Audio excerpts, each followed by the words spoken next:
Bonsoir à tous, merci de votre présence ce soir. Je suis tout à fait heureux d'intervenir pour le Cercle Aristote une seconde fois.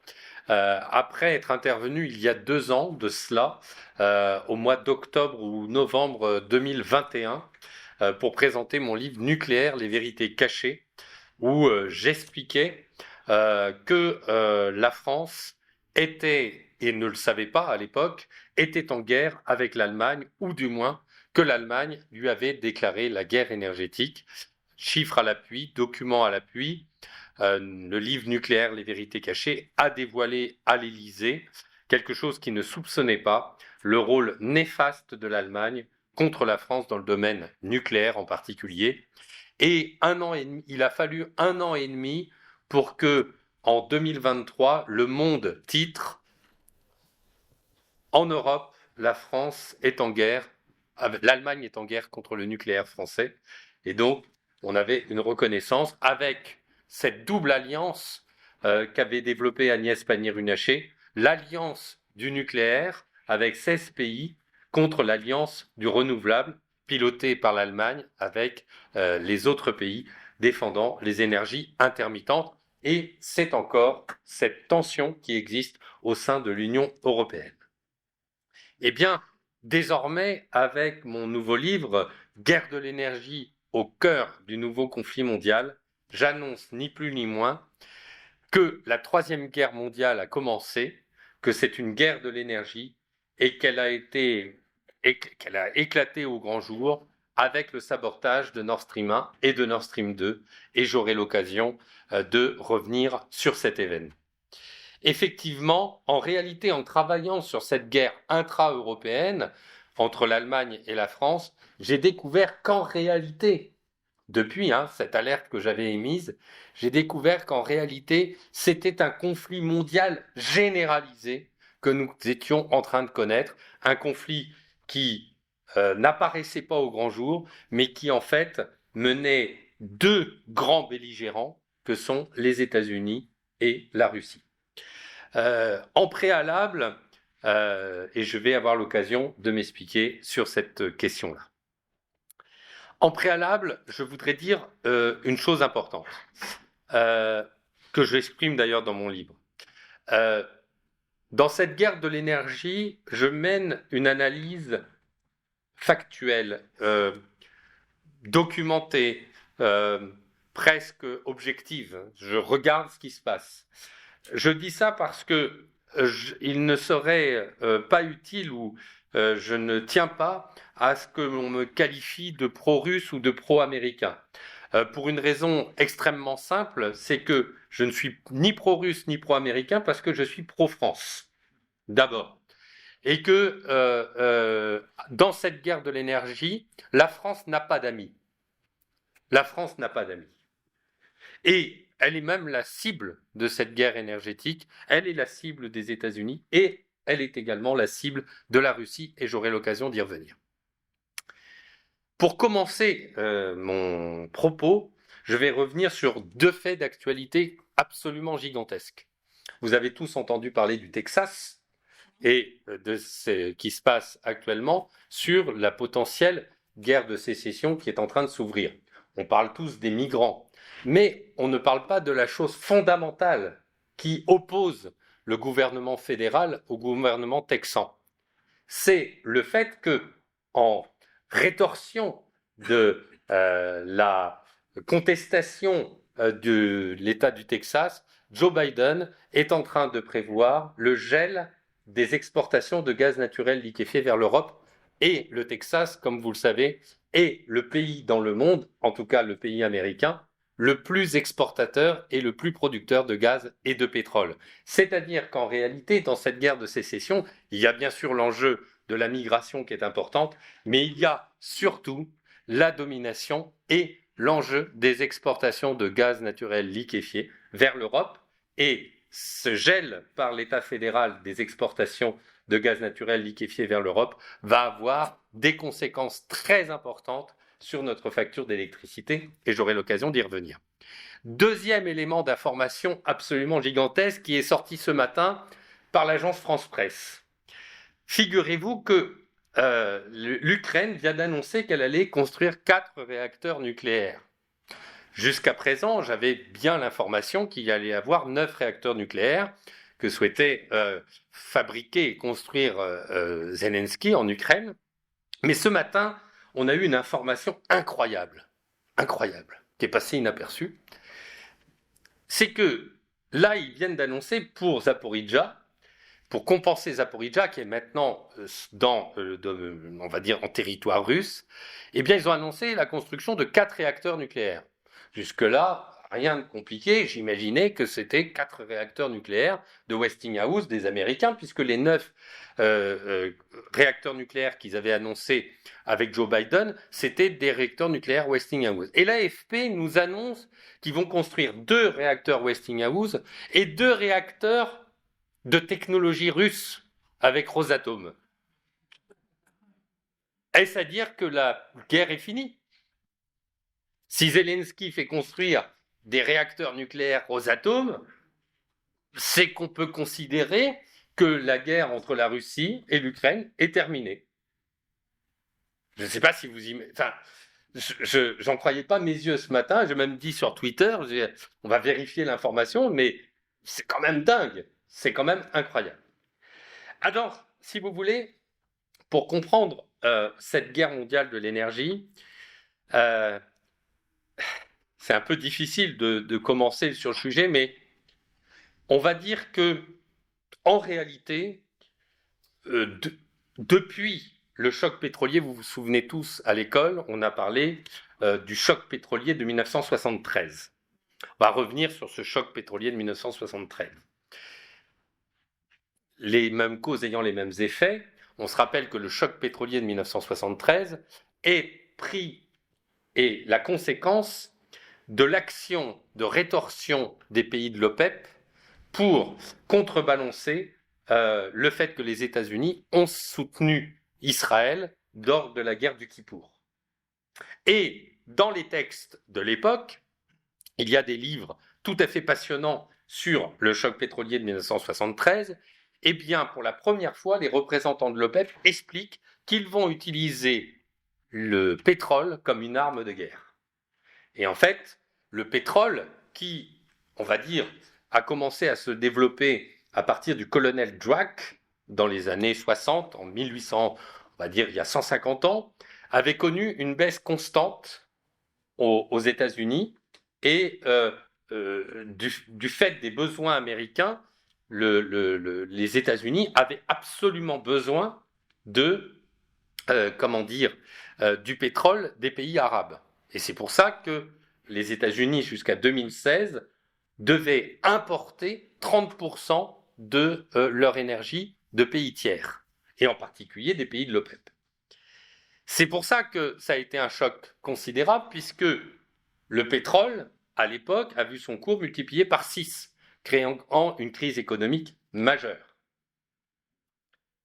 Là, ce n'est plus le pétrole qui est au cœur des enjeux de cette nouvelle guerre de l'énergie, c'est 2 grands axes, c'est le gaz, d'une part, et le nucléaire, d'autre part. Pourquoi ? Parce que, en réalité, vous avez la situation suivante. D'un côté, vous avez les États-Unis. Les États-Unis, depuis 2016, grâce au gaz de schiste, donc il faut préciser que jusqu'à présent, les réserves de pétrole et de gaz se font par des poches de gaz et des poches de pétrole. On va les chercher et on remonte le pétrole avec les geysers, ça remonte tout seul, ou le gaz, et puis après on met des derricks pour pomper avec de l'air, pour pomper le pétrole, ou pas le gaz il remonte tout seul, qui remonte à la surface. Le gaz de schiste est une technique où on va mettre un système, on envoie des produits chimiques en très grande profondeur pour aller chercher le gaz ou le pétrole qui est enfermé dans le schiste. Et en 2016, les États-Unis, avec un Texan, découvrent la technique qui permet de rendre rentable l'exploitation du gaz de schiste. À partir de 2016, il se passe une chose fondamentale, c'est que les États-Unis deviennent indépendants énergétiquement.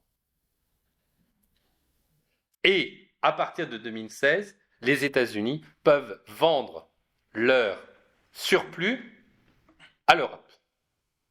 Je mets les États-Unis de ce côté. Conséquence immédiate, les pays de l'OPEP sont bien embêtés puisque l'Amérique ne va plus être un pays d'importation du pétrole du Moyen-Orient. Donc ça reconfigure complètement la géopolitique avec le Moyen-Orient.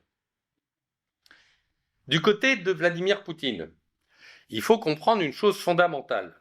D'abord, Vladimir Poutine, il est arrivé au pouvoir en 1999. Alors, moi, je regarde, ça m'amuse beaucoup parce que j'ai, au travers, et je ne fais pas de poutinolâtrie, mais je regarde les faits tels qu'ils sont. Qui est Vladimir Poutine? Il est d'abord juriste. Il fait une thèse de droit, déjà, à la base, de droit international, sur la clause du pays le plus favorisé. Ça, c'est tout à fait intéressant. La clause du pays le plus favorisé, c'est le principe selon lequel un pays qui bénéficie d'un prix ou de conditions, eh bien, les conditions les plus avantageuses doivent s'appliquer aux autres pays. Donc, il fait cette thèse, puis ensuite, il part au KGB. Et ensuite, il revient à l'université de Saint-Pétersbourg et il intègre le cabinet de Boris Yeltsin, qui est le président libéral qui suit ce qui se passe avec Gorbatchev, et il devient un des hiérarques de Boris Yeltsin.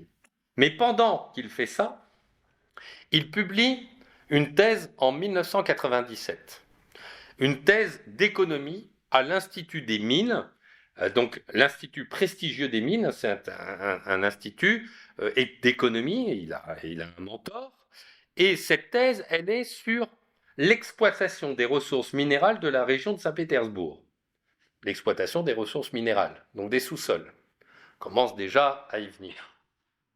Et en 1999, il fait un article synthétique que je cite abondamment dans mon livre, une synthèse de 6 pages sur l'exploitation des ressources minérales pour le développement économique de la Russie.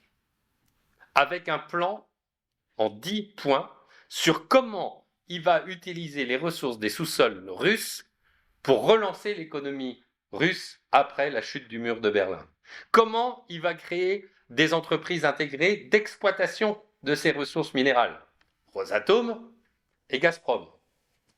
Et comment il va utiliser toute cette manne des ressources minérales pour relancer la Russie et pour placer, dit-il, la Russie dans le concert des nations industrielles et plus économiquement développées. Bon. Donc on a 2 pays qui sont autonomes énergétiquement, les États-Unis depuis 2016 et la Russie depuis des années, puisqu'elle a des ressources minérales considérables, et en particulier le gaz qui vient de Sibérie, des réserves de gaz considérables. Au milieu, donc, Poutine, il développe 2 bras armés, le gaz et le nucléaire. À telle enseigne d'ailleurs que, il faut bien le rappeler, aujourd'hui, le plus grand producteur de réacteurs nucléaires, c'est Rosatom. 35 projets, 25 réacteurs en construction, dont 5 en Russie et 20 à l'extérieur. Là, ils sont en train d'inaugurer bientôt le futur réacteur égyptien. Et j'expliquerai pourquoi c'est fondamental d'un point de vue géopolitique de maîtriser la fabrication et la construction des réacteurs nucléaires. Au milieu, l'Europe. L'Europe est au milieu. Qu'est-ce qui se passe? Eh bien, l'Europe, elle a un gros problème. C'est que l'Europe, en tout cas en 2022, dépend de 55% de ses importations d'énergie. 55% de ses importations d'énergie. C'est-à-dire que vous avez 2 grands géants et au milieu, une Europe totalement affaiblie qui dépend totalement, économiquement, politiquement, géopolitiquement, de ses importations d'énergie. Le problème, c'est que l'Europe, dans ce concert des nations, se retrouve dans une situation tout à fait particulière. C'est que, vous suivez là toujours? C'est que, depuis 20 ans, et en particulier Gerhard Schröder. Gerhard Schröder est élu en 1997 et met en place l'Energiewende. L'Energiewende. C'est quoi l'Energiewende? L'Energiewende, c'est une idéologie que l'on peut traduire par le terme transition énergétique ou rupture énergétique. Donc, si vous voulez, quand vous entendez parler de transition énergétique, c'est l'idéologie allemande. Il ne faut surtout pas parler de transition énergétique. Surtout pas. C'est un danger mortel. Parce que l'Energiewende naît d'un livre qui a été publié par l'Institut OCO dans les années 80, où droits idéologues, experts disent qu'un autre modèle économique est possible.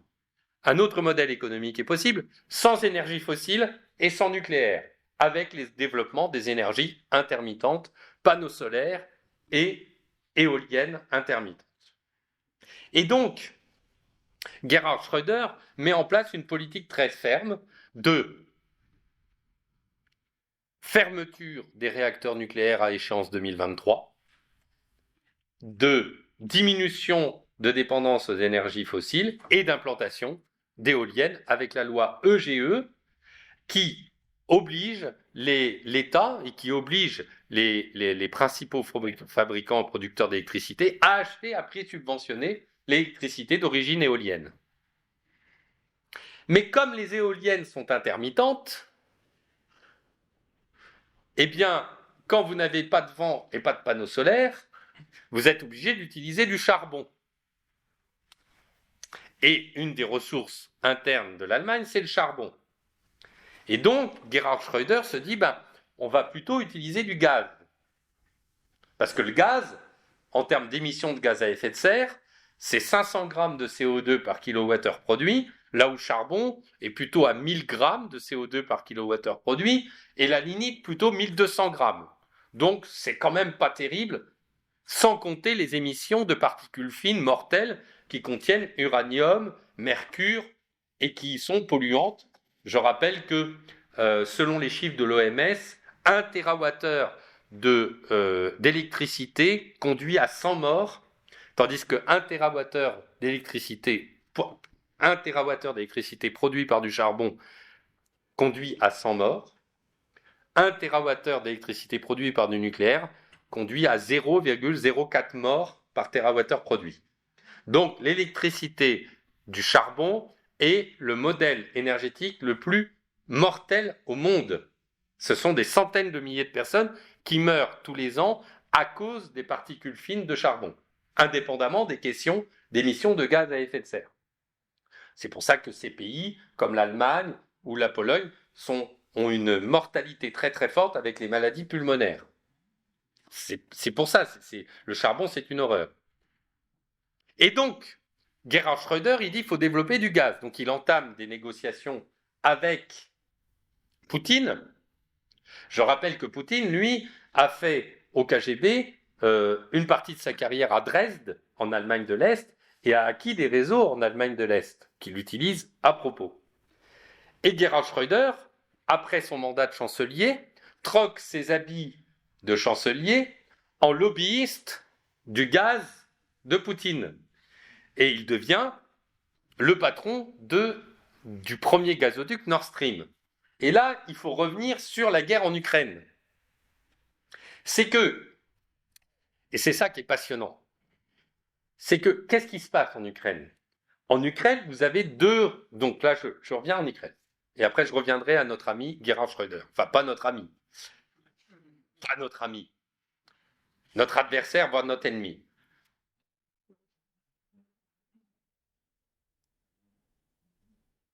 Après la révolution orange en Ukraine, en 2004, se met à avoir un véritable conflit entre la Russie et l'Ukraine. Pourquoi? Parce que Brotherwood, qui est le gazoduc entre la Russie et l'Ukraine, Brotherwood, ça veut dire fraternité. Pourquoi ça veut dire fraternité? Parce que l'Union soviétique utilisait la distribution du gaz et un tarif d'amis ou de frères comme outil d'évangélisation soviétique et du communisme.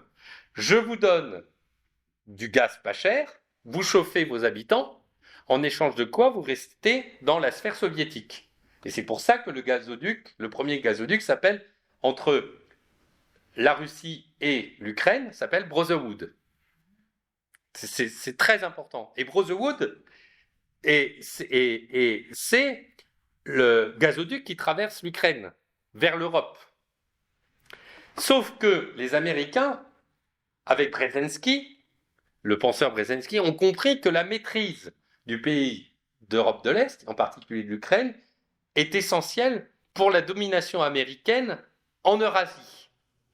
Et donc, ils vont contribuer avec la CIA et avec George Soros à la première déstabilisation avec la Révolution orange, puis à la seconde déstabilisation avec la Révolution du Maïdan, sous des fondements et dans un contexte de tension considérable de distribution du gaz vers l'Europe, puisque ces gazoducs passant par l'Ukraine et par la Pologne sont les seules voies d'approvisionnement du gaz vers l'Europe. Et l'Allemagne a un besoin considérable du gaz. Donc, l'Amérique utilise ces révolutions pour mettre un pied géopolitique en Ukraine et déstabilise la distribution du gaz vers l'Europe pour pouvoir avoir une mainmise sur le système énergétique européen. De ce fait, Gerhard Schröder et Poutine décident de trouver une voie de contournement de ce gaz vers l'Europe, et en particulier BASF, entreprise chimique qui a absolument besoin d'un gaz pas cher et surtout sécurisé. Et donc, Gerhard Schröder promeut le premier gazoduc Nord Stream 1, dont il devient d'ailleurs président. Il est président de Nord Stream 1. Pourquoi ? Parce que ça permet à ce gazoduc de distribuer du gaz directement entre la Russie et l'Allemagne. Ça permet à l'Allemagne, et en particulier aux chimistes allemands, de bénéficier d'un gaz pas cher et sécurisé. Et surtout de contourner ce problème ukrainien qui déstabilise l'Europe, puisque Poutine, en rétorsion de ce que les Ukrainiens ne veulent pas augmenter le prix d'achat, puisqu'en fait Poutine dit bah vous les Ukrainiens, vous voulez quitter la sphère d'influence de la Russie, donc vous allez payer le prix de marché du gaz au prix de marché et pas au prix d'amis, puisque maintenant vous voulez partir vers l'OTAN. Donc maintenant, vous achetez le gaz au prix du marché. Alors évidemment, ça crée des tensions. Sachant qu'en plus, les Ukrainiens détournent du gaz russe, selon les Russes, les Ukrainiens, donc ça fait un grand pataquès qu'on a jusqu'à aujourd'hui. Nord Stream 1 est construit. Nord Stream 1 est construit, ça avantage l'Allemagne parce que les Allemands, ils ont besoin de gaz pour compenser l'intermittence des éoliennes qu'ils installent partout en Europe. Et donc l'Allemagne a parfaitement compris qu'en baissant la part du nucléaire dans les pays très nucléarisés, et en particulier la France, en imposant une politique d'installation d'énergie intermittente en France, avec François Hollande, dans l'accord entre François Hollande et les écologistes, il contraint les pays à installer des éoliennes. Et en mettant des éoliennes et en détruisant le nucléaire français, on impose une obligation d'avoir un backup au gaz. Et ce gaz, il vient d'où ? Il vient de Nord Stream, l'Allemagne devenant le hub de distribution du gaz russe en Europe. Le gazoduc Nord Stream 1 peut distribuer 55 milliards de mètres cubes. Se met alors le projet de Gerhard Schröder de doubler Nord Stream 1, de Gerhard Schröder et de Poutine. Sachant que Gerhard Schröder, il n'est plus très allemand, il devient très russe, ça devient presque un hiérarque. On ne sait plus s'il est au service de la Russie ou au service de l'Allemagne. En tout état de cause, il décide de la construction de Nord Stream 2. Mais sauf que Nord Stream 2, c'est plus 55 milliards de mètres cubes, c'est 110 milliards de mètres cubes, soit 25% de la consommation en gaz de l'Europe. Et c'est 2 fois la distribution du gaz qui passe par l'Ukraine. Les Américains, ils voient d'un très mauvais œil le fait que Nord Stream intervienne. Pourquoi? Parce que d'une part, ça veut dire que l'Europe se déconnecte du passage obligé de l'Ukraine, qui est un pays qui était sous domination américaine, et d'autre part, à partir de 2016, qu'est-ce qui s'est passé? Les États-Unis ont des surplus de gaz naturel liquéfié à vendre. Et oui, si l'Europe contourne la voie de distribution du gaz entre la Russie et l'Allemagne, eh bien, la vassalisation énergétique de l'Europe va être réalisée avec la Russie. Et Poutine va vassaliser l'Europe énergétique. Donc, Nord Stream est un grave problème, et surtout Nord Stream 2. Et donc, ils mettent toute une opération, c'est dans mon livre, hein, c'est du juridique, hein, ils mettent en place des opérations, vous suivez toujours ou pas? Oui. Ils mettent en place des opérations juridiques pour sanctionner toutes les entreprises qui participeraient à la construction de Nord Stream 2. Il y a plusieurs lois qui sont mises en place. Les entreprises qui participent auront des sanctions économiques. Et cette tension intervient parce que en 2021, Nord Stream 2 est enfin opérationnel. Donc vous voyez, il y a Nord Stream 1 qui diffuse son gaz, et il y a Nord Stream 2 qui est construit. Il n'y a plus qu'à ouvrir les robinets. Et là, c'est la cata, parce que les États-Unis ne pourront plus vendre leur gaz naturel liquéfié en surplus. Surtout que Rick Perry est venu en 2019 voir Juncker. Et il dit quelque chose de fondamental. Donc là, il signe un contrat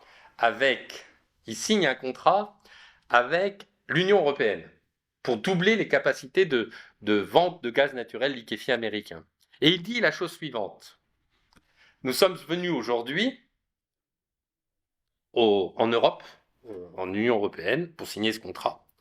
Et il dit 75 ans après avoir libéré l'Europe de l'Allemagne nazie, nous venons libérer l'Europe non pas avec de jeunes soldats américains, mais avec du gaz naturel liquéfié. Ce n'est plus un débarquement par des Yankees, c'est un débarquement avec des méthaniers au gaz naturel liquéfié. C'est pour ça que je parle de Troisième Guerre mondiale. Ce n'est pas un vain mot, ce sont des mots qui sont utilisés tous les jours par les hiérarques. Et les différents dignitaires américains parlent de free gas, de gaz de la liberté, de molécules de la liberté. Non mais c'est leur terminologie. C'est pas moi qui le dis. C'est la terminologie des Américains. Le gaz de la liberté, le gaz naturel liquéfié, face au gaz gazoduc totalitaire de la Russie soviétique. C'est au bas mot, parce qu'il faut comprendre que c'était déjà le cas dans les années 80 avec François Mitterrand, qui avait justement empêché que les Américains boycottent la construction de l'euro-sibérien. Mais je ne vais pas faire d'histoire, ça nous rejoindrait trop loin. Et donc, vous comprenez que les États-Unis n'ont absolument pas intérêt à ce qu'il puisse y avoir cette voie de contournement du gaz russe vers l'Allemagne. Alors, vous me direz, après l'invasion de la Russie, le 27 septembre 2022, le gazoduc Nord Stream 2 et Nord Stream 1, les gazoducs Nord Stream 1, sont sabotés. Après que le gaz, il faut bien se souvenir d'une chose, c'est que autant on avait fait un boycott sur le pétrole russe, autant le gaz russe, il n'y avait pas de boycott sur le gaz russe. Hein. Je voudrais être très clair là-dessus, c'est Vladimir Poutine qui a fermé le robinet du gaz en rétorsion des sanctions économiques à l'égard de la Russie. Il faut être très très précis. Parce que j'ai expliqué ça dans certains médias, on me dit mais vous dites que c'est les Russes. Oui, ce sont les Russes avant la destruction de Nord Stream 1 et de Nord Stream 2 qui ont arrêté la distribution du gaz.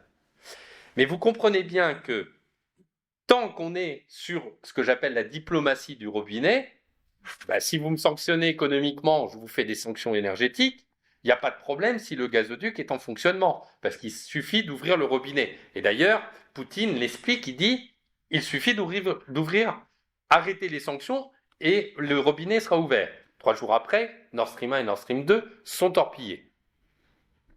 Alors, je ne vais pas rentrer dans le fait de savoir qui a fait ça, parce que ça peut être des opérations sous faux drapeau. Ce serait une équipe ukrainienne, mais c'est des faux passeports. La première ministre Liz Truss a dit c'est fait en envoyant un SMS à un dirigeant américain. Moi, je ne vais pas rentrer là-dedans parce que c'est le secret. On peut même aller plus loin avec les Russes qui feraient un jeu d'échecs à 3 bandes. Moi, c'est pas mon sujet. Moi, j'écoute ce qu'a dit Biden. Parce que Biden, le 7 février 2022, donc on est 6 mois avant, il reçoit Olaf Scholz, donc le chancelier allemand. Et il dit, 15 jours après l'invasion de l'Ukraine par Vladimir Poutine, il dit, si Vladimir Poutine envahit l'Ukraine, il n'y aura plus de Nord Stream 2. Alors la journaliste... Avant. Il l'a dit avant. Il l'a dit avant, 6 mois avant. Et la journaliste dit, comment vous comptez faire? Et il dit, et là Biden rajoute, je puis vous assurer que nous sommes en mesure de le faire. Je ne sais pas, mais moi ça me semble évident. Parce que, qu'est-ce qui se passe? Eh bien, Nord Stream 2 est saboté, Nord Stream 1. Cette fois-ci, c'est plus une diplomatie du robinet. Parce que il ne suffit pas simplement d'ouvrir le robinet, le gaz ne peut plus passer. Et là, vers qui se retourne l'Europe? L'Europe se retourne vers le gaz de la liberté, puisque les Américains avaient augmenté largement leur capacité de production en gaz naturel liquéfié, et surtout, pour une raison extraordinaire, c'est que le gaz naturel liquéfié était structurellement plus cher que le gaz gazoduc. C'est-à-dire que le gaz gazoduc, vous faites un tuyau et vous envoyez le gaz. Vous envoyez le gaz entre le pays de production et le pays de consommation. C'est facile. Tandis que le gaz naturel liquéfié, vous liquéfiez du gaz, vous passez le gaz de l'état gazeux à l'état liquide, 700 mètres cubes de gaz sont transformés en un gaz liquide qui représente 1 mètre cube, et vous avez des méthaniers, et ensuite vous avez des structures qui vont accueillir le gaz liquéfié et des usines de regasification. Tout ça, ça coûte 10% du gaz. Vous utilisez 10% du gaz pour produire ce gaz. Et donc, c'est plus cher. Sauf que cette tension créée et qui existait avant, c'est-à-dire que, en fait, en septembre 2021, et c'est là où il faut vraiment être très attentif, c'est qu'on nous dit que c'est la guerre en Ukraine qui a fait augmenter le prix du gaz. C'est totalement faux. Le prix du gaz a commencé à monter en septembre 2021, au moment de la reprise post-Covid, en raison d'une demande accrue en énergie fossile liée à une sécheresse de vent en Europe. Parce que ce qui s'est passé, c'est qu'en 2021, vous avez eu une baisse historique des régimes de vent en Europe. S'il n'y a plus de vent en Allemagne, au moment de la relance post-Covid, ils se sont mis à acheter du gaz, du charbon, du pétrole, à tout va, pour faire fonctionner les centrales aux énergies fossiles et au gaz. Le prix du gaz a été multiplié par 6. Avant la guerre. Avant-guerre. Entre septembre 2021 et décembre 2021. Quand le prix du gaz est multiplié par 6, mon fameux gaz naturel liquéfié américain, il devient rentable face au gaz russe. Et donc la tension devient beaucoup plus forte. Donc les États-Unis titillent un peu Poutine en disant on va mettre l'Ukraine dans l'OTAN, tout ça. Et surtout, l'Ukraine décide le 22 février de se déconnecter du réseau électrique russe. Parce qu'il faut savoir une chose qui est très peu connue, c'est que le 22 février 2022, l'Ukraine fait un test de déconnexion de solidarité avec le réseau électrique russe, le jour de l'invasion. Donc, symboliquement, une déconnexion du système électrique biélorusse et russe. Donc, l'autre volet énergétique de cette guerre. Et d'ailleurs, 15 jours après, Zelensky, quand ils ont fini la déconnexion du réseau électrique ukrainien par rapport au réseau biélorusse et russe, il dit, dans un tweet, il dit « Nous avons déconnecté le réseau électrique ukrainien vis-à-vis du réseau russe. Nous faisons partie désormais de l'Union européenne de l'énergie. » Je te dis sur Twitter. Très important.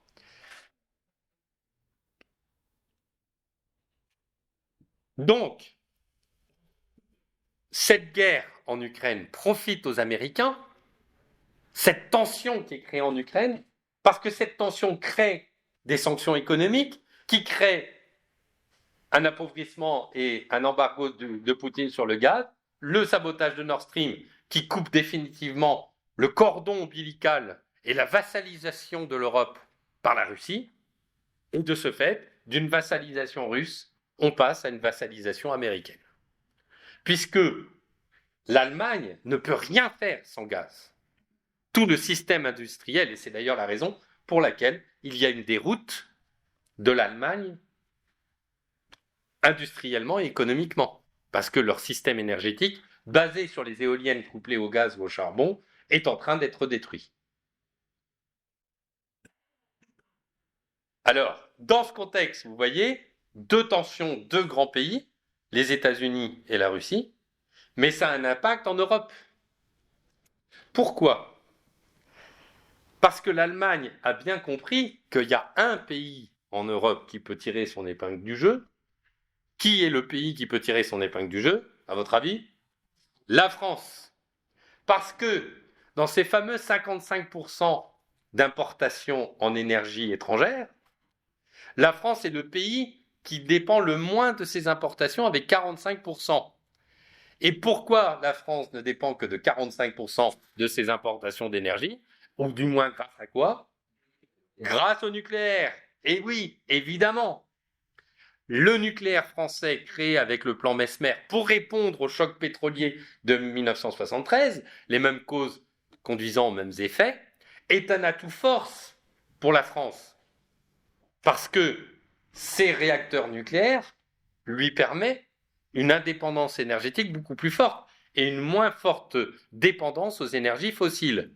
Il ne faut surtout pas que la France puisse développer son nucléaire. Et quels sont les deux pays qui n'ont pas intérêt à ce que la France développe son nucléaire ? C'est l'Allemagne en liaison avec les États-Unis. Pourquoi ? Parce que si la France développe son nucléaire, elle va avoir moins besoin d'éoliennes pour les Allemands, puisque les Allemands sont fabricants d'éoliennes, et elle aura moins besoin de gaz naturel liquéfié. Donc, plus de nucléaire en France et donc en Europe, c'est moins d'énergie intermittente et moins d'énergie fossile. Parce que si on a plus de nucléaire, on va moins acheter de gaz naturel liquéfié et on sera moins vassalisé par l'Europe. Et donc les Allemands ont parfaitement compris que laisser la France développer le nucléaire en Europe, c'est un grave problème géopolitique pour eux. D'où la création de cette alliance du nucléaire, portée par Agnès Pannier-Runacher, et l'alliance des renouvelables, portée par la ministre allemand. Mais rappelons une chose fondamentale. Non mais tout s'explique. Hein, vous voyez mon bouquin, quand je l'ai écrit, pour moi c'était limpide. C'est qu'il s'est passé une chose fondamentale en 2022, au moment de la guerre, du début de la guerre en Ukraine. C'est que l'Allemagne change de gouvernement. On passe d'un gouvernement SPD avec les Grünen. Et la ministre des Affaires étrangères, c'est Anna Barbock. Anna Barbock, c'est une Grünen. Et qui engage Anna Barbock ? Elle engage une Américaine, Jennifer Morgan. Alors, c'est formidable. Jennifer Morgan vit à Washington. Elle vit à Washington, je vous dirai après qui elle est. Elle vit à Washington, elle est naturalisée allemande, et elle est nommée secrétaire d'État chargée du climat en Allemagne. c'est-à-dire secrétaire d'État chargé des éoliennes. Mais qui est Jennifer Morgan? C'est juste la cheftaine monde de Greenpeace International. Et avant, la cheftaine de WWF. Et avant, la cheftaine de Réseau Action Climat. Toutes les organisations et ONG dont j'ai découvert qu'elles étaient financées pour mener des opérations antinucléaires, en particulier en France, mais elles avaient été créées dans les années 70, au moment du plan Mesmer, par les fondations américaines du pétrole. C'est-à-dire que ce sont les fondations du pétrole américaines qui ont été les structures les plus hostiles au nucléaire français. Et donc, on place, les États-Unis placent en Allemagne la grande mamamouchi des opérations antinucléaires et place l'Allemagne comme un État antinucléaire. Et donc, on a une tension européenne énorme, parce que se passe-t-il? Il y a bien sûr le gaz qu'ils veulent vendre, mais il y a un deuxième volet, le nucléaire. Et quels sont les acteurs? Rosatom et Westinghouse. Et puis là, il y a le vilain petit canard français avec EDF qui est en train de développer son nucléaire. C'est quand même embêtant. Et donc, on voit bien que Westinghouse et Rosatom aimeraient bien se battre entre eux. D'où d'ailleurs l'information capitale du partage des réacteurs nucléaires en Ukraine. C'est probablement une connivence entre les deux pays. C'est fou. Pourquoi? Parce qu'il faut déplacer le nucléaire et empêcher l'émergence du nucléaire en Europe par la France. Parce que les États-Unis ont bien compris que plus de nucléaire, c'est moins de gaz naturel liquéfié en Europe, mais c'est aussi la suppression et moins de nucléaire américain en Europe. Pourquoi le nucléaire est intéressant en termes de vassalisation? C'est que quand vous avez construit un réacteur nucléaire, vous en avez à 80 ans de relation avec le pays de vassalisation où vous avez construit le réacteur nucléaire.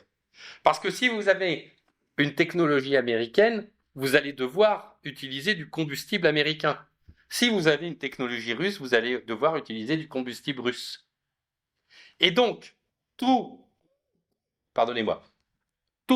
l'ingénierie, tous les combustibles, tout le suivi, opérationnel, vous crée une dépendance de 80 ans jusqu'au démantèlement du réacteur nucléaire. C'est une aubaine, et pour la Russie et pour les États-Unis. Et donc, qu'est-ce qu'a fait John Kerry? Là, tout récemment, en septembre, il est allé en Roumanie. Il est allé en Roumanie voir les pays de l'Est, et il leur a dit, moi, nous les Américains, on est prêts à vous aider, à vous subventionner. On va créer un bureau, un guichet unique pour que vous remplaciez vos centrales au charbon par des petits réacteurs modulaires de technologie américaine. Et vous savez comment ils appellent leur projet, leur guichet unique? Écoutez bien, ils l'appellent Phoenix. Les Américains viennent en Europe de l'Est narguer la France en déployant un projet d'installation de réacteurs nucléaires en Europe de l'Est avec des réacteurs américains, et ce projet s'appelle Phoenix, en hommage, je te dis entre guillemets, à Phoenix et Super Phoenix qui faisaient de la France le pays qui avait 30 ans d'avance sur le nucléaire dans le mondial. Et si on n'appelle pas ça une guerre mondiale de l'énergie?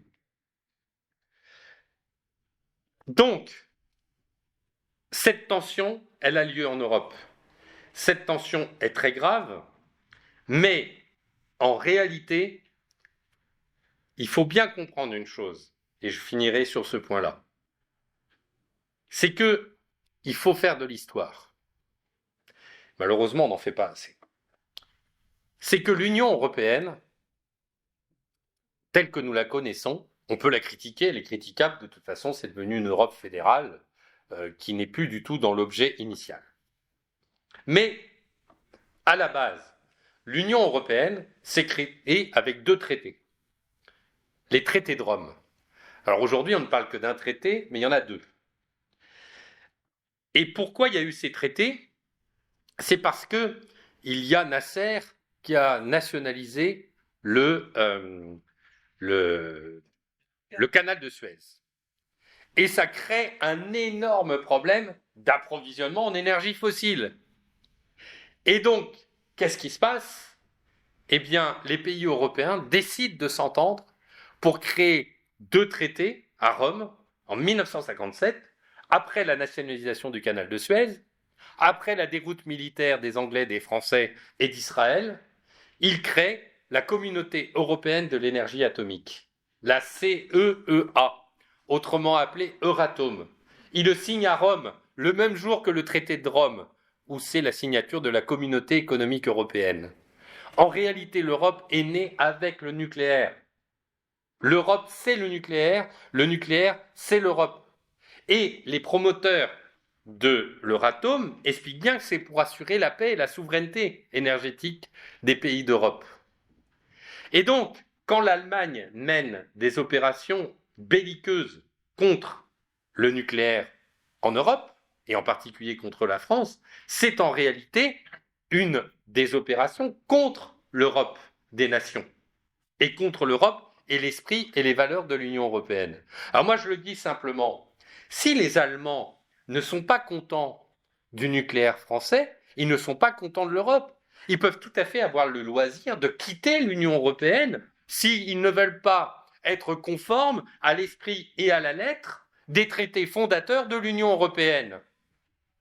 Je le dis clairement, il y a aujourd'hui deux alliances. L'alliance du nucléaire dirigée par la France avec 16 pays, eh bien reconstituons l'Europe du nucléaire avec ces pays. Et que les autres s'occupent de leurs éoliennes et de leur gaz américain, mais nous voulons une indépendance énergétique sur le modèle de la France, et la France peut, comme elle l'a été, être le moteur de la communauté européenne énergétique et donc de la communauté économique européenne des pays souverains en Europe par une souveraineté énergétique. Je vous remercie de votre attention.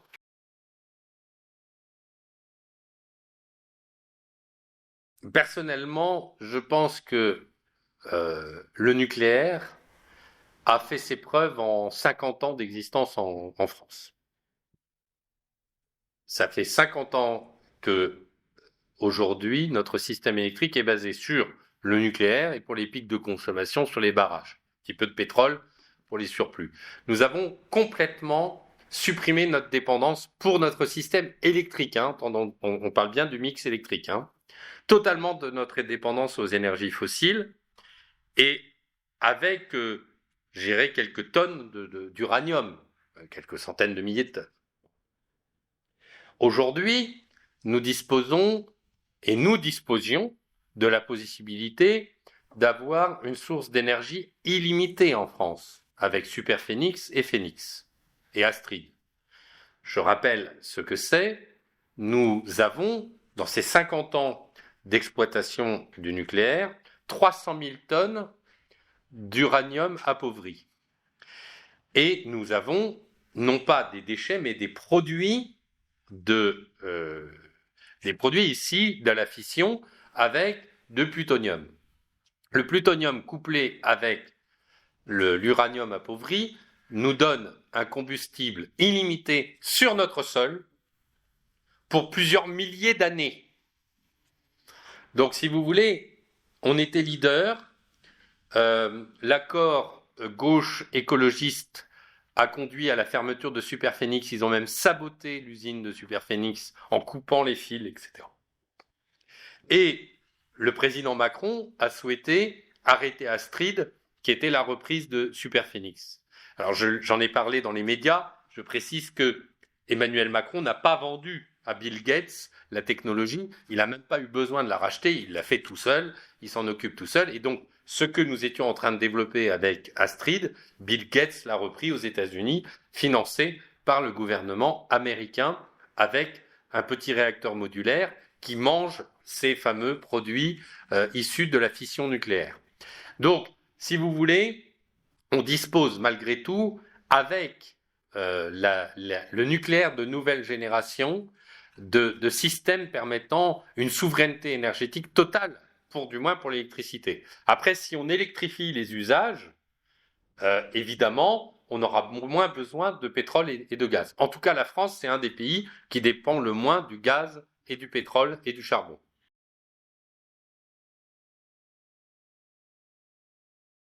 Alors, on va parler des scénarios RTE qui sont que de la blague. D'abord, je voudrais rappeler qui est le patron de RTE. Mais non, mais parce qu'il faut rappeler les choses. Le patron de RTE s'appelle Monsieur Piéchazic. Qui est Monsieur Piéchazic? Vous savez pas? Mais moi, je le sais. Monsieur Piéchazic, c'est le pompier pyromane. C'est l'homme qui a été la cheville ouvrière de la loi de baisse de la part du nucléaire à 50% et de la loi de déploiement des éoliennes lorsqu'il était conseiller du président Hollande à l'Élysée. C'est lui qui était en relation avec François Brottes, le député qui a fait la loi de baisse de la part du nucléaire et fait la loi de déploiement des éoliennes.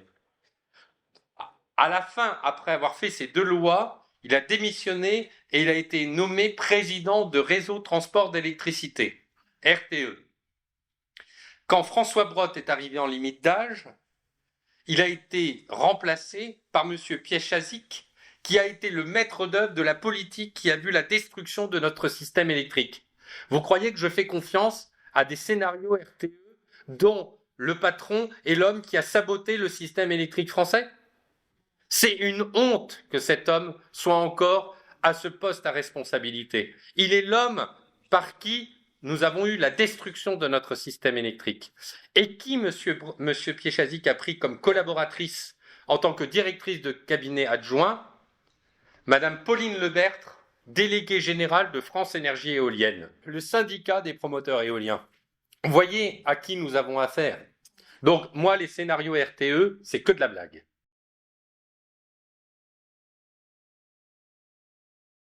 Ouais, j'en ai beaucoup parlé, je suis intervenu dans les médias sur ce sujet.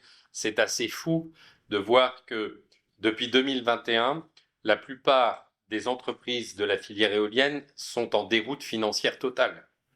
Siemens Energy, qui est le principal fabricant d'éoliennes, a dû se faire secourir par l'État allemand à hauteur de 15 milliards d'euros.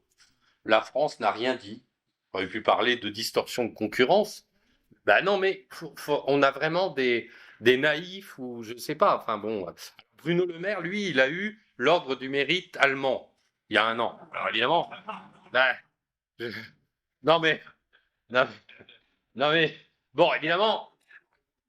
D'ailleurs, Marianne a fait un article tout à fait passionnant où elle s'inquiète de ce que Agnès Pannier-Runacher, qui avait fait l'alliance du nucléaire face à l'alliance des renouvelables, aurait pu être dégommée à la demande du gouvernement allemand, vu la proximité entre Bruno Le Maire et l'Allemagne. À suivre, mais c'est très intéressant.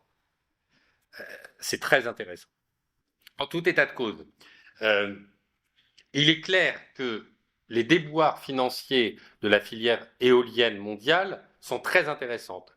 Pourquoi il y a des déboires financiers? D'abord, premièrement, à cause de la progression des taux. Les taux d'intérêt étaient à 0, voire moins 1, ils sont passés à 3 ou 4. Donc, le modèle économique des exploitants éoliens est basé sur des taux faibles. Ensuite, les matières premières ont vu leur coût exploser, avec parfois une multiplication par 2 des certains métaux ou matériaux critiques. Ensuite, vous avez la Chine qui est en train de faire une chose dont on ne parle pas, qui est le bannissement de l'exportation des terres rares. Or, dans une éolienne en mer, il faut au minimum 1 tonne de terres rares. Dans une seule éolienne. Alors moi, je vais vous dire, on dit oui, on a un problème de disponibilité des terres rares. En Europe, moi, j'ai des mines toutes trouvées. On démantèle toutes les éoliennes et on récupère les terres rares qu'il y a dedans.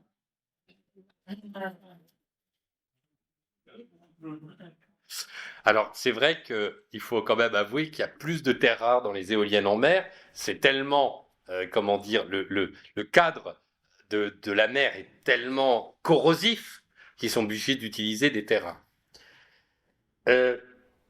Ensuite, ce qui se passe, c'est quand même terrible, Donc ça, c'est la partie fabricant des éoliennes. Donc les fabricants sont en déroute totale, ils ont perdu 15 milliards d'euros indépendamment.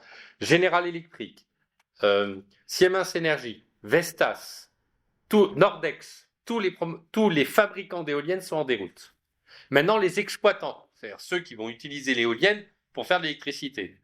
Ben, en fait, le problème, c'est que les exploitants, comme on est arrivé à un système où il y a une concurrence aussi avec le gaz, qui est pas cher, qui est revenu pas cher, c'est que, en fait, le prix de l'électricité, aujourd'hui, la rentabilité économique des exploitants éoliens est trop faible pour faire les parcs éoliens. Et en fait, les exploitants éoliens, maintenant, ils demandent plus de subventions. Mais avant, ils demandaient des subventions pour gagner de l'argent, et maintenant, ils demandent des subventions pour éponger leurs pertes. Donc, si vous voulez, ça pose un gros problème. Et c'est là où Bruno Le Maire va être... alors, il nous dit, on va faire du en même temps nucléaire et éolienne en mer. Ah ouais, mais bon, je veux dire, les fabricants, ils sont en déroute financière. Là, Ørsted, qui est un des exploitants éoliens danois, vient de perdre et d'abandonner un nouveau... Ils avaient abandonné il y a quelques mois un projet aux États-Unis parce que l'État de New York n'avait pas donné assez de subventions. Là, ils viennent d'abandonner un nouveau projet. Aujourd'hui, ils viennent d'annoncer. Si vous voulez, il y a un moment, c'est la déroute. Alors, Bruno Le Maire a annoncé qu'il voulait accélérer l'installation d'éoliennes en mer. Mais rappelons une chose qu'a annoncé M. Piéchazic, toujours lui. Ah oui, parce que RTE, vous comprenez, pour faire du business RTE, une fois que vous avez construit les lignes à haute tension, il n'y a pas trop de trucs à faire. Par contre, si vous multipliez les éoliennes, eh ben, faut construire des lignes à haute tension. Et donc, M. Piéchazic a annoncé 100 milliards d'euros de travaux pour raccorder les énergies intermittentes au réseau. Et où va se retrouver ces 100 milliards d'euros? Sur le TURP, la taxe de raccordement. 40% de la facture électrique des Français. Et Enedis vient d'annoncer 100 milliards d'euros pour la distribution des énergies intermittentes. Donc c'est 200 milliards d'euros rien que pour les réseaux. Et ce qu'on ne dit pas, c'est que la TIFCE, la taxe carbone de l'électricité, l'augmentation qu'ils viennent d'annoncer, c'est en fait pour payer la transition énergétique, c'est-à-dire les subventions aux exploitants éoliens et aux panneaux solaires. Donc ça n'a rien à voir avec Poutine, Bruno Le Maire. D'ailleurs, je vais sortir un article dans un hebdomadaire connu. C'est du... Vraiment, on ment. C'est un déni de réalité. C'est une négation. Et pendant ce temps, eh bien, il y a la guerre mondiale de l'énergie. C'est-à-dire que nous, là, on va installer des éoliennes allemandes. On ne construit pas en France une seule éolienne. Elles sont soit allemandes, soit danoises. 65% des éoliennes sont allemandes, installées en France, et 30% sont danoises. 45% des sociétés d'exploitation œuvrant en France sont allemandes. Donc c'est une atteinte grave à notre souveraineté énergétique.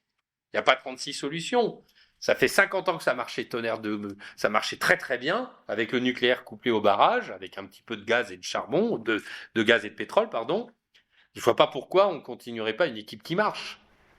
Donc oui, on risque d'arriver à un choc de la réalité avec les matières premières critiques et les matériaux critiques. Mais moi, je pense que l'énergie est encore supérieure dans la hiérarchie des importances et que l'énergie supplante tout. J'ai écrit dans mon chapitre 1.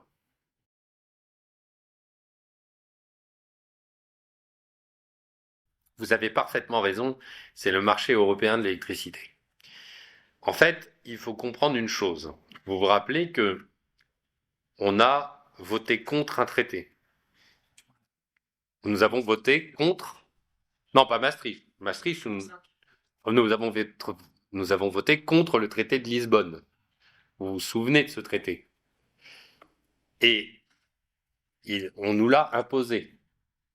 Sauf que le traité de Lisbonne, en fait, établissait qu'il y avait la souveraineté énergétique des pays, sauf en matière de sécurité énergétique de l'Europe et des grandes lignes de l'Europe. Et que l'Europe, en fait, progressivement, au travers des grandes lignes et des grandes directives, a imposé un système énergétique pour imposer le fameux gaz russe. Et donc, progressivement, s'est mis en place ce marché fédéral de l'énergie, enfin, marché fédéral de l'électricité. Ce marché, il est basé sur la notion de merit order. C'est pas le gaz, c'est l'unité de production la plus chère. Si le charbon est le plus cher que le gaz, ce sera la centrale au charbon, la dernière arrivée la plus chère, qui sera activée.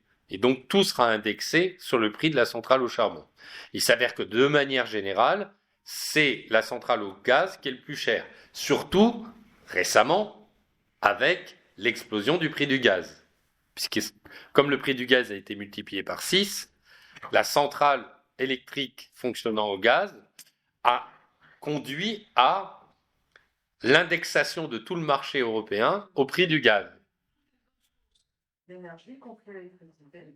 En fait, les autres sources, oui, c'est-à-dire que en fait, vous avez, on calque le prix de marché C'est sur le plus cher. sur le plus cher. C'est le merit order.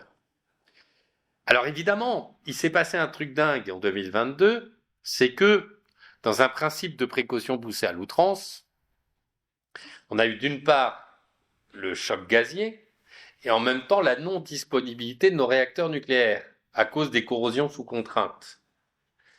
Plus de la moitié de nos réacteurs nucléaires ont été mis à l'arrêt en urgence parce qu'il y avait des corrosions sous contrainte d'un système de sécurité secondaire. On aurait pu tout à fait réparer ces systèmes tout en maintenant les centrales nucléaires. Sauf que du coup, comme des penseurs d'EDF ont pensé qu'il fallait arrêter les centrales nucléaires pour faire ces travaux, eh bien nous avons dû importer massivement de l'électricité, et en particulier de l'électricité au charbon d'Allemagne et de gaz. Puisque en France, on fonctionne avec des centrales électriques au nucléaire, et en Allemagne avec les éoliennes et le gaz. Sauf qu'il faut comprendre que c'est un avantage précieux pour les Allemands. Parce que comme le gaz coûte très cher, ils mutualisent avec notre électricité au nucléaire qui coûte pas cher. En quelque sorte, les Français payent pour les Allemands. Parce que la mutualisation du marché européen de l'électricité fait que nous avons l'électricité brute la moins chère d'Europe, mais nous la mutualisation avec l'électricité brute qui coûte très cher avec les Allemands et qui indexe. Donc les Allemands n'ont pas intérêt à ce que nous sortions du marché européen de l'électricité. Pourquoi? Vous comprenez que c'est toujours intéressant de donner une petite médaille de l'ordre du mérite allemand. Alors, pourquoi elles sortent? Bien, l'Espagne et le Portugal sont sortis du marché européen de l'électricité et nous aurions dans l'absolu intérêt puisque nous sommes exportateurs. Alors évidemment, pendant un an, en 2022, d'ailleurs j'ai fait des interventions qui ont fait le buzz à l'époque puisque j'ai hurlé en expliquant que pour la première fois depuis le plan Mesmer, nous étions net importateurs. Mais je l'avais annoncé dans mon bouquin Nucléaire, les vérités cachées, il y a des camarades qui l'ont. J'avais annoncé ça, j'avais dit, si on baisse la part du nucléaire et qu'on déploie les éoliennes, nous allons avoir une augmentation des coupures et une augmentation de la facture électrique. C'est exactement ce que j'avais annoncé. Sauf que je ne pensais pas que ça viendrait si vite. Je l'avais annoncé en 2021, tout roulait. Et patatras en un an. Et ça, c'était prévisible. J'avais expliqué que si on continuait comme ça, nous deviendrons importateurs d'électricité au charbon d'Allemagne. Pour ça d'ailleurs que j'avais été beaucoup invité en 2022 parce que j'avais tout, mais c'était pas Madame Irma, c'était mathématique en fait, c'est technique. Et évidemment, le marché européen est un grave problème pour la France parce que son nucléaire est décarboné et que son nucléaire est pas cher. Ensuite, l'autre problème, c'est l'ARENH, l'accès régulé au nucléaire historique. C'est l'obligation qu'EDF a à vendre à prix cassé à des courtiers en électricité 25 à 30% de sa production nucléaire. En fait, 120 TWh, c'est presque un tiers maintenant. 42 € le mégawattheure, alors que parfois le marché a été à 200 ou 300 € le mégawattheure, c'est une honte absolue. On a perdu des milliards. C'est-à-dire qu'en 2022, on a perdu 18 milliards, EDF a perdu 18 milliards, sa dette s'est portée à 65 milliards, et moi j'avais fait un calcul qui n'a pas fait l'objet de fake chèque sur Europe 1, où j'ai annoncé qu'en réalité on aurait dû gagner 57 milliards d'euros. Et qu'en réalité, on aurait dû avoir un bénéfice de 40, si on enlève 57 moins 18, qui est les pertes qu'on a eues, on aurait dû gagner entre 30 et 40 milliards d'euros. Et on n'avait plus de dette. Là, vous vous rendez compte? Mais, je ne l'ai pas dit. Oui, mais attendez. Parce que à qui profite le crime? Non, mieux. Mais mieux aux États-Unis.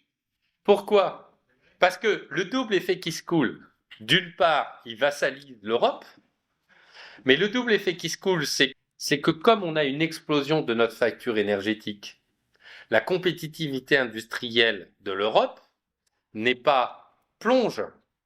Notre compétitivité agricole, notre compétitivité économique, notre compétitivité. Et donc, les États-Unis, en même temps qu'ils nous faisaient exploser notre facture énergétique, ont mis en place l'Inflation Reduction Act, un processus pour attirer les industries européennes pour bénéficier d'un gaz pas cher et bénéficier d'exemptions fiscales au profit des entreprises qui viendraient aux États-Unis venir gonfler le système industriel américain. Et beaucoup d'entreprises allemandes partent aux États-Unis de ce fait-là. Et donc, c'est une façon aussi de faire une concurrence économique à l'industrie européenne.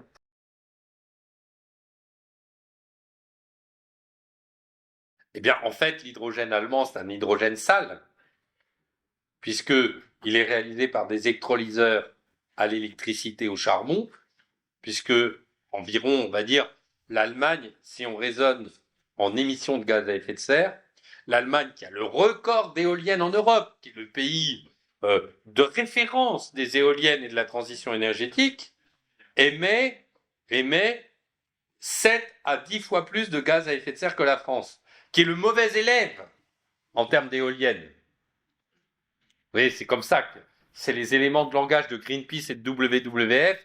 C'est la France est le mauvais élève en termes de renouvelables. Mais qu'est-ce qui est important dans cette transition énergétique? C'est la décarbonation. Donc, faire de l'hydrogène décarboné avec du charbon, c'est comme si vous utilisiez des voitures électriques dont le pot d'échappement était raccordé à une cheminée de centrale au charbon. C'est la même chose. En réalité, vous pouvez mettre une voiture électrique ou une voiture hydrogène si c'est fait avec du charbon. Si l'électricité ou l'hydrogène est fait avec du charbon, ça n'a pas d'impact puisqu'en fait, le pot d'échappement, c'est la fumée c'est la tour de fumée des centrales au charbon. En réalité, pour l'hydrogène, qui peut être tout à fait intéressant dans le domaine industriel, il y a 2 hydrogènes intéressants. L'hydrogène réalisé par une centrale nucléaire dans les bas de consommation. Donc quand vous avez un bas de consommation, la base nucléaire permet éventuellement d'aller vers des électrolyseurs qui font de l'hydrogène bas carbone. Ou alors, vous avez en France eu la découverte d'une réserve considérable d'hydrogène blanc, d'hydrogène naturel dans les anciens bassins lorrains. Et là, la France a une avance considérable sur le sujet. C'est même moi qui avertis un député sur le sujet qui a fait remonter. J'ai dit, il faut que vous fassiez un plan hydrogène. Donc, j'étais content d'entendre le président Macron parler d'un plan hydrogène blanc, parce que l'hydrogène blanc qu'on a, il y a eu un article dans Science, pourrait être un apport absolument considérable, et ça peut permettre de réindustrialiser le bassin lorrain. Parce que vous mettez les industries là, parce que l'hydrogène a une particularité d'être très volatile, donc vous pouvez difficilement mettre en réserve. Par contre, si vous le ponctionnez et vous l'utilisez tout de suite après l'avoir, en évitant les transports trop importants, vous pouvez recréer des industries dans le lieu d'exploitation de l'hydrogène blanc. Donc ça, la France peut être moteur, couplé avec de l'hydrogène nucléaire.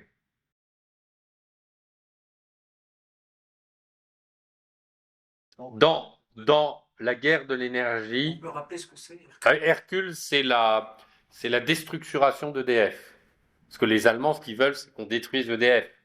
Donc c'était, on morcelle, on vend les barrages, on découpe le producteur, le distributeur. Ils ont déjà fait un peu avec RTE et Enedis pour éviter qu'on ait une entreprise intégrée. Parce que Poutine, il a compris, il a fait Rosatom et Gazprom, c'est des entreprises intégrées.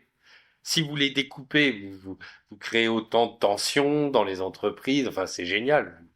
Vous divisez pour mieux régner, tout simplement. Donc Hercule, c'était la volonté de la Commission européenne que DF soit démantelé.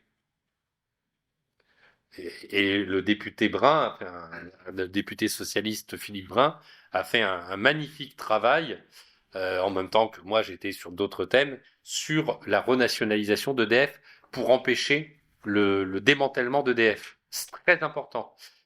Vous savez, moi je suis plutôt un libéral, mais en fait je pense que dans le domaine énergétique, pour moi ça relève de l'État, c'est du régalien.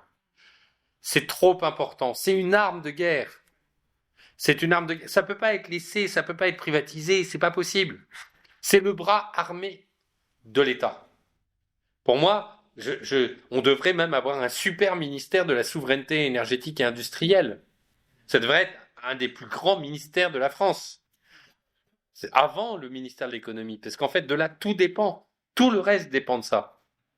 Et derrière, vous avez un ministère de la souveraineté énergétique et industrielle que vous mettez à côté du ministère de la Défense, parce qu'évidemment, la souveraineté énergétique, c'est aussi le nucléaire militaire.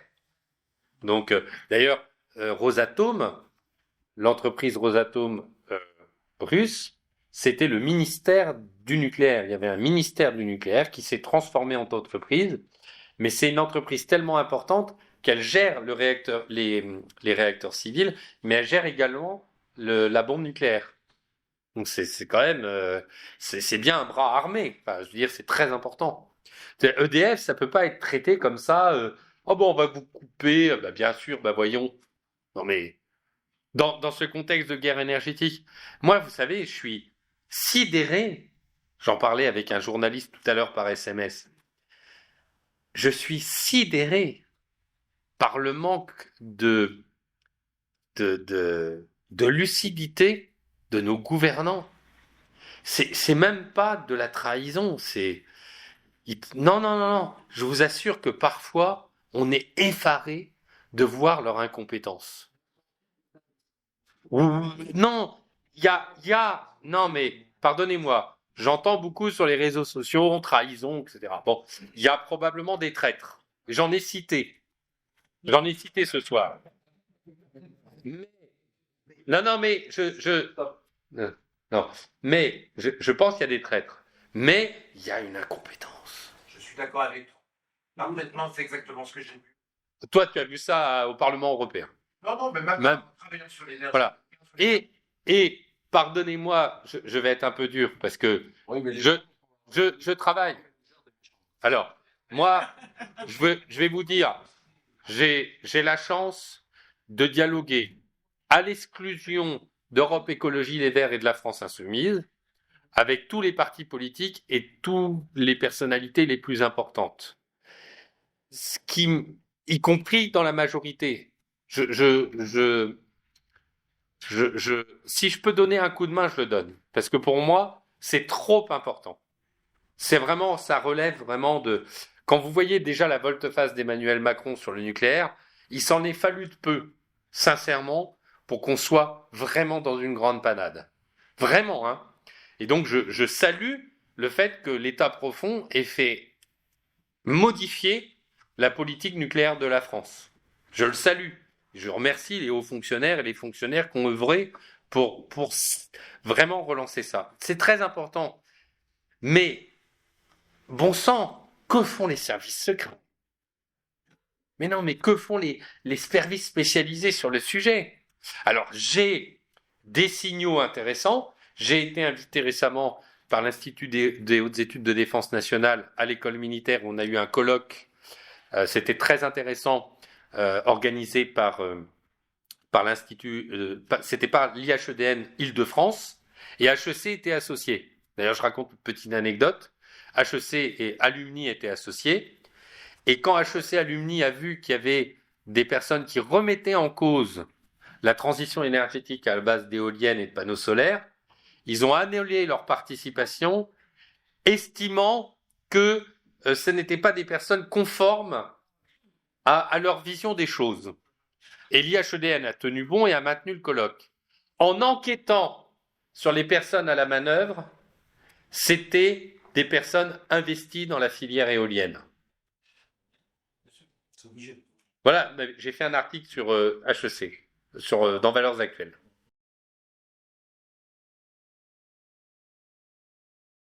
La filière éolienne terrestre et offshore, il faut le mettre dans le même bateau. Il n'y a pas de différence. Moi, je dis souvent que la filière éolienne, terrestre ou marine, est une arme de guerre contre la France. C'est une arme de guerre énergétique, c'est un caillou dans la chaussure du système énergétique français. Ça nous oblige à plus de dépendance au gaz pour les backups, mais c'est aussi une arme de guerre civilisationnelle. La destruction de nos paysages et de notre patrimoine architectural et culturel est une atteinte grave à notre souveraineté culturelle et de notre souveraineté écologique. La destruction de nos animaux par les éoliennes est une atteinte grave à notre souveraineté écologique. La destruction et la mise en place de mâts qui font 200 à 250 mètres de haut, supplantant les clochers, est une atteinte grave à notre religion.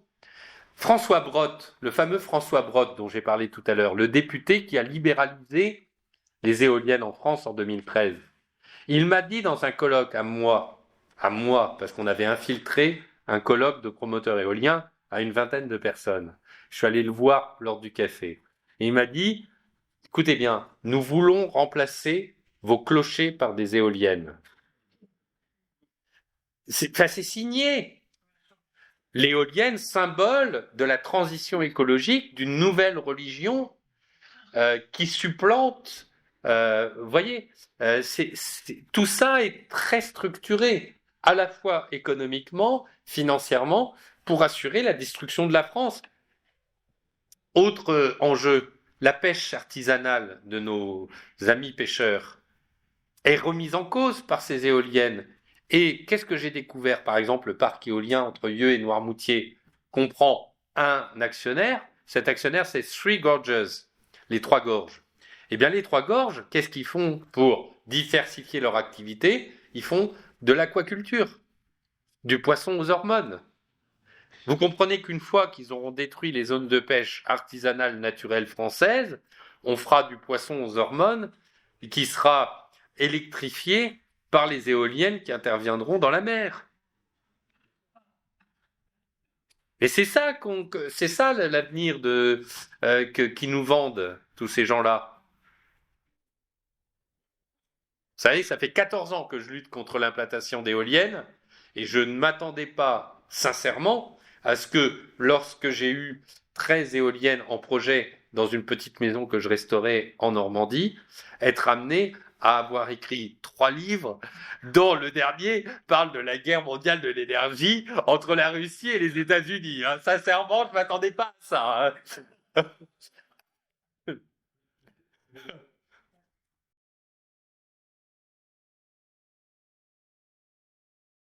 Vous posez une très très bonne question, jeune homme, qui est passionnante parce qu'elle renvoie à Fessenheim.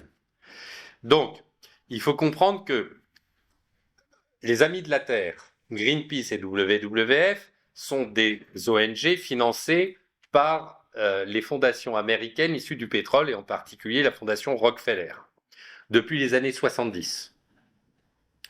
Et la centrale de Wil, qui était dans le Rhin, quelques kilomètres de Fessenheim, a été un des premiers projets arrêtés en Allemagne. En Allemagne, et en particulier en Allemagne de l'Est, il y a une forte communauté antinucléaire. Pourquoi? Parce que c'est issu de la guerre froide, c'est la peur terrible du nucléaire militaire qui a créé des psychoses, en particulier en Allemagne de l'Est. Des psychoses de guerre nucléaire, et donc ils ont associé le nucléaire civil au nucléaire militaire. Et en fait, en Allemagne, c'est devenu un marqueur idéologique extrêmement puissant. Et l'Allemagne est un des pays où ils ont le plus de membres de Greenpeace, 700 000 membres. Vous voyez? C'est énorme. Et donc, progressivement, ces mouvements antinucléaires se sont transformés en partis politiques. Les Grünen sont des idéologues antinucléaires. Et donc, quand c'est la droite, c'est plutôt pro-nucléaire. Quand c'est la gauche, qui sont alliés. Et comme c'est un système qui n'est pas proportionnel, mais qui est un système qui permet, avec une petite coalition avec 15% des voix, de peser considérablement. Et les Grunen, leur alpha et oméga, c'est antinucléaire. Et donc, les Grunen, ils ont profité de leur alliance avec Europe Écologie Les Verts pour infiltrer notre système énergétique français. Il y a une étude de l'école de guerre économique qui explique comment des ONG et des fondations ont été financées par l'Allemagne pour mener des opérations de guerre informationnelle en France. Et Fessenheim a été fermé dans ce contexte-là. Rappelons que Fessenheim a été fermé dans l'accord gauche écolo et démantelé. Là, Emmanuel Macron a signé le décret de démantèlement de Fessenheim, rendant la centrale nucléaire impraticable et improductive. Par contre, les Allemands, ils ont fermé ces dernières années 8 réacteurs nucléaires, et sur les 8, les exploitants électriques en maintiennent 5 en activité. Et ils prévoient de les relancer quand la politique sera plus favorable au nucléaire. Tout à fait.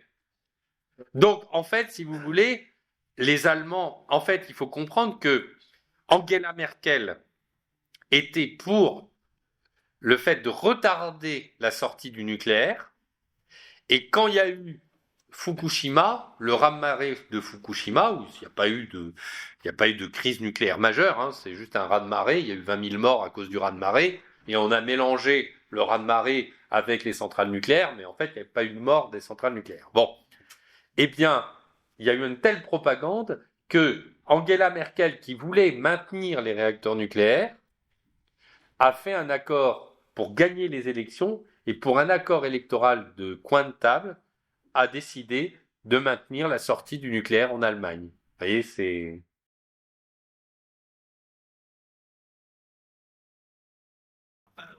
difficile de projeter, mais en tout cas, ce qui se passe au Texas, c'est passionnant, hein, parce que il faut comprendre qu'il y a évidemment les migrants, quel enjeu, mais l'enjeu sous-jacent, c'est le gaz naturel liquéfié, parce que le Texas sait très bien que s'ils font sécession, ils auront les réserves. C'est un des pays, parce que s'ils sont autonomes, c'est un des pays les plus producteurs et peuvent dire à l'État fédéral, ben, nous, on se débrouille sans vous, hein.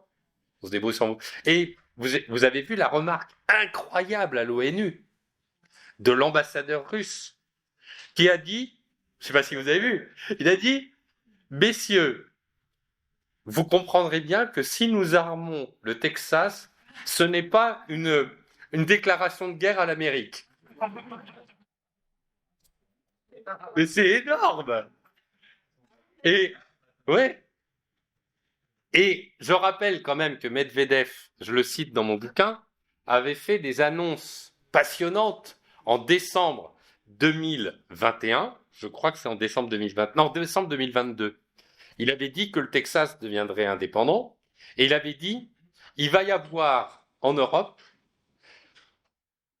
un 4e Reich avec ses pays satellites qui vont mener une guerre à la France et à ses pays satellites.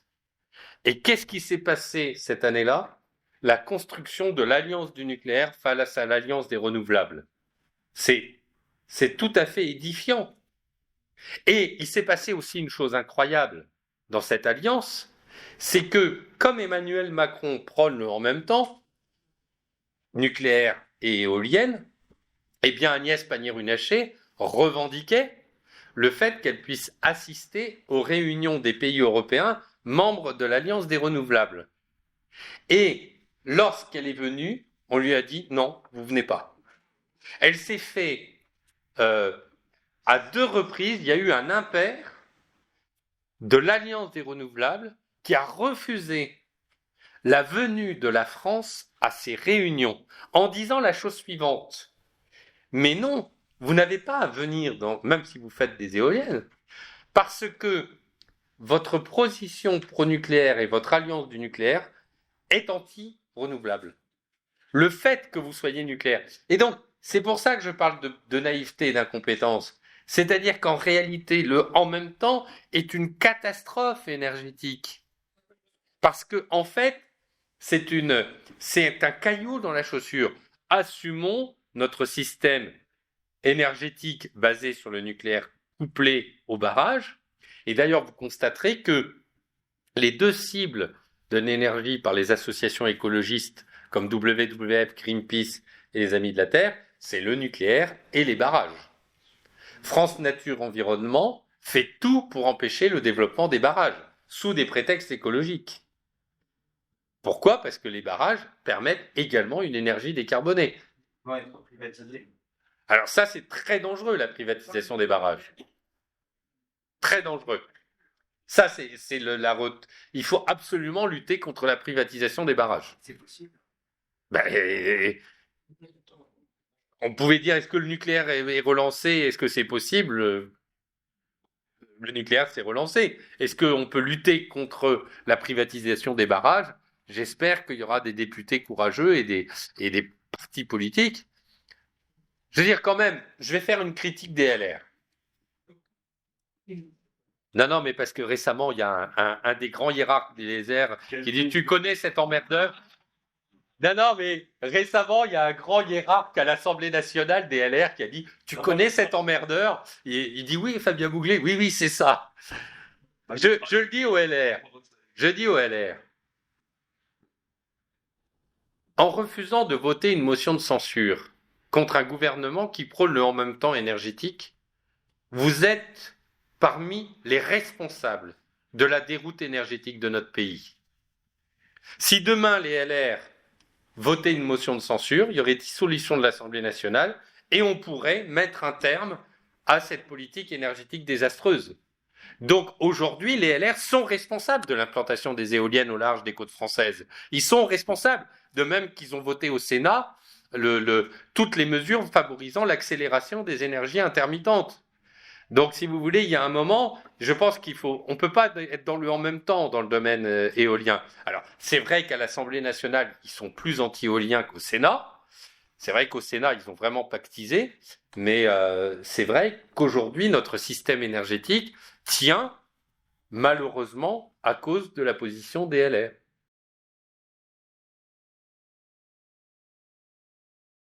Il y a beaucoup de pays qui sont en train, comme la Finlande, qui ont, par exemple, la Finlande vient de relancer un réacteur nucléaire. Ils ont vu une baisse drastique du coût de leur électricité grâce à un réacteur nucléaire et ils ont créé leur indépendance nucléaire, leur indépendance électrique vis-à-vis de la Russie grâce au réacteur nucléaire. Donc oui, le nucléaire est un outil. Il y a de plus en plus de pays en Europe qui veulent relancer le nucléaire.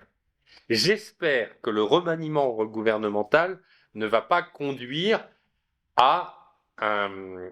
Alors, le point favorable, c'est que l'énergie est maintenant sous la coupe du ministère de l'économie et des finances. Ça, c'est bien.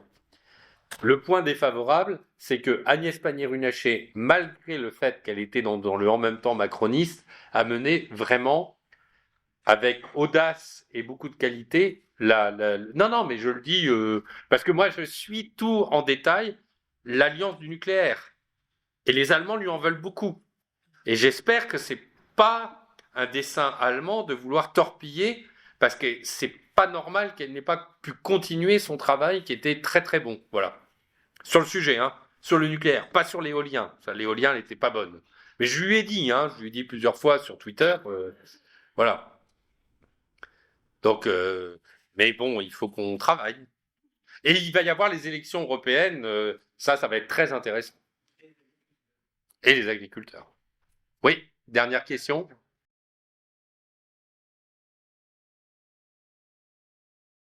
Alors, ce qui est clair, c'est que ce qui se passe actuellement redistribue les cartes géopolitiques mondiales avec l'émergence des BRICS. Et que, comme les Moyen-Orient ne peut plus vendre son pétrole aux Américains, il est évident que la Chine est aux aguets pour récupérer, parce que la Chine est dans une situation pas dans la même, mais elle est importatrice d'énergie. Elle a besoin de beaucoup d'énergie pour son développement économique. Et donc, elle a assuré le rendez-vous entre l'Iran, la réconciliation entre l'Iran et l'Arabie Saoudite, récemment, par la Chine. Et donc, vous avez une volonté de rétablissement des intérêts économiques au Moyen-Orient. pour recréer un pool énergétique très très puissant. Énergie fossile, évidemment. Mais, vous savez, on aura toujours besoin d'énergie fossile. Bon. Moi, j'ai un peu tendance à penser que les mouvements écologistes sont financés pour promouvoir une décroissance, pour assurer un affaiblissement de nos entreprises. Je ne crois pas du tout au discours, parce que Biden qui dit « oui, pour des raisons écologiques, on va arrêter de déployer du gaz naturel liquéfié », évidemment, ça a un impact sur l'Europe. L'écologie est un bon prétexte pour de vassalisation économique, hein. Parce que ceux qui prônent la décroissance en France sont plus ou moins financés par des organisations américaines, hein. Donc là-dessus, je serais un peu méfiant, exactement de la même manière que le nucléaire est détruit par des ONG américaines qui sont financées par des pétroliers. J'imagine qu'il ne faut pas être naïf quant au dessein économique de certains. Ensuite, par rapport à Emmanuel Todd, j'ai pas vu de signaux de cet ordre-là, parce que il faut quand même beaucoup d'informations. Moi, je suis à court terme un peu plus passionné par l'information sur le fait qu'il y ait 2 réacteurs russes en Ukraine. Si c'est confirmé, ça va dans le sens de ce que vous dites. Parce que ça veut dire qu'on va être proche de la paix, que l'Amérique et la Russie vont se partager et essayer de se partager le gâteau du nucléaire en Europe, en tout cas en Europe de l'Est, puisque la Pologne veut aussi acheter des... Moi, je reviens de Pologne, hein. J'ai été sidéré, hein. C'est complètement anglo-saxonisé. Vous allez dans les hôtels, vous croyez dans un hôtel à New York où on n'a pas la place là-bas. Enfin, je veux dire, on est où? C'est l'enfer. Mais non, mais on est où? Alors après, on est surpris. Bah oui, on a.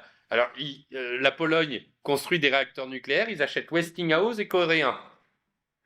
Alors donc, évidemment, si on a la paix en Ukraine, ils peuvent tout à fait relancer Nord Stream. L'Allemagne peut-être fait pression pour... De toute façon, ils ont travaillé avec les Russes, pourquoi ils ne retravailleraient pas avec les Russes? Là-dessus, je suis pas... Les Allemands, vous voyez bien qu'un coup, ils travaillent avec les Américains, travaillent le lendemain avec les Russes.